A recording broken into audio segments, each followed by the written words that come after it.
Vlen do të udhëheqë me 3 ministri të reja, atë të drejtësisë, kulturës dhe ministrinë për marrëdhënie ndërmjet bashkësive, por për këto dikastere lëshon ministrinë e shëndetësisë dhe ministrinë për politikë sociale. Për këto pozita flitej tashmë disa ditë, ndërsa sot i konfirmoi sekretari i përgjithshëm i Vlenit Bekim Sali. Во пакетот кој што Влен продолжува со владењето, односно како дел од мнозинството, владиното мнозинство, тука останува Министерството за животна средина, Министерството за економија, правда, евроинтеграција, култура и Министерството за односи меѓу заедниците.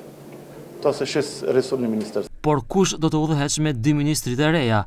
Jo zyrtarisht janë përmendur 2 emra. Për drejtësinë profesori Jeton Shasivari, ndërsa për Ministrinë e Kulturës Faton Fazliu. Megjithatë, kjo ende nuk është vendosur. Се уште немаме финално име за Министерството за култура и за правда. Тоа се 2 нови имена. Актуелните министри мислам дека перформираат добро во владата, задоволни сме како Влен и ќе продолжат понатаму. Ndërkohë partneri tjetër i koalicionit qeverisës ZNAM ende nuk ka konfirmuar nëse do të pranojë shkëmbimin e resoreve. Kryetari i partisë Maksim Dimitrievski tha dje se ende nuk ka marrëveshje përfundimtare dhe se të gjitha opsionet mbeten të hapura deri në vendimin që pritet të merret të martën pas mbledhjes së Komitetit Ekzekutiv të VMRO-DPMNE-s.